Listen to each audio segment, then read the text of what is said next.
ऐसी लोकेशन को टारगेट किया है जहां से नए सुप्रीम लीडर के नाम का ऐलान होने वाला था। इजरायल के हमलों में अचानक तेजी रूस के बयान के बाद से आई। रूस ने इजरायल और अमेरिका से ईरान के एटमी प्रोग्राम के सबूत मांगे हैं और वहीं ट्रंप ने ऐलान कर दिया है कि ईरान से अब कोई बात नहीं होगी। ट्रंप ने धमकी दी है कि फैसला अब सिर्फ युद्ध से होगा।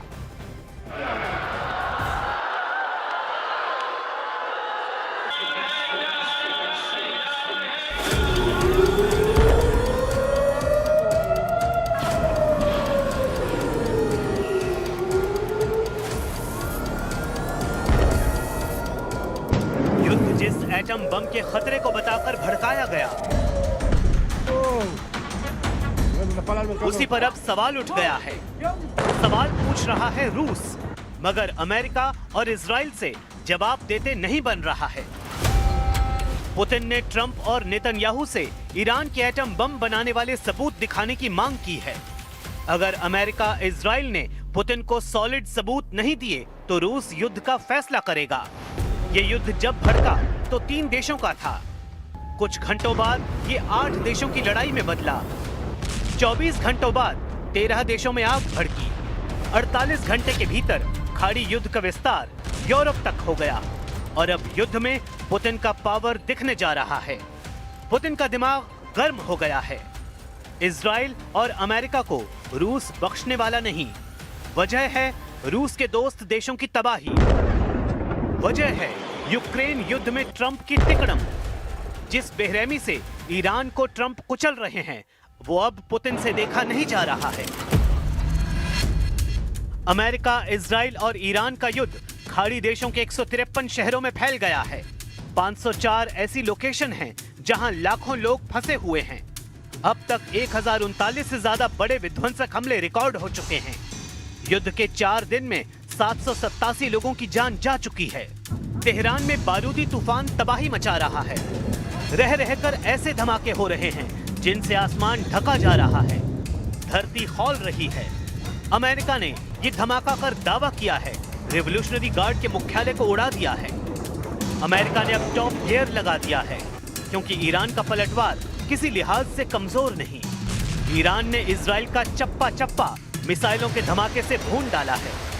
यरूशलेम से तेल अवीव तक ईरान ने रॉकेटों की अंधाधुंध बौछार कर रखी है। ईरान के गुस्से ने इजराइल को नॉनस्टॉप हमलों के लिए मजबूर कर दिया है। इजराइल आर्मी जो कह रही है वो सुनकर ट्रंप सन्न है। אנחנו לא עוצרים לרגע. קצב ועוצמת התקיפות שלנו חסרי תקדים. המשטר האיראני ממשיך לספוג מכות קשות בכל מערכי הליבה שלו. הוא נחלש מיום ליום. אז מה עשינו הלילה? הלילה מטוסי חיל האוויר בהכוונה מדויקת של אגף המודיעין תקפו את מתחם ההנהגה האיראני בלב טהרן, המפקדה החשובה והמרכזית ביותר של המשטר.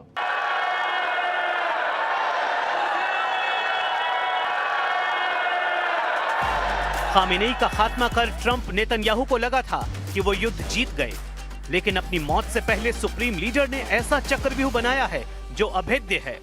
ईरान ने दावा किया है कि ये लड़ाई लंबी चलेगी। ये लड़ाई ट्रंप और नेतन्याहू के जी का जंजाल बनेगी और अगर प्लान कामयाब रहा तो ईरान विनर भी बन सकता है।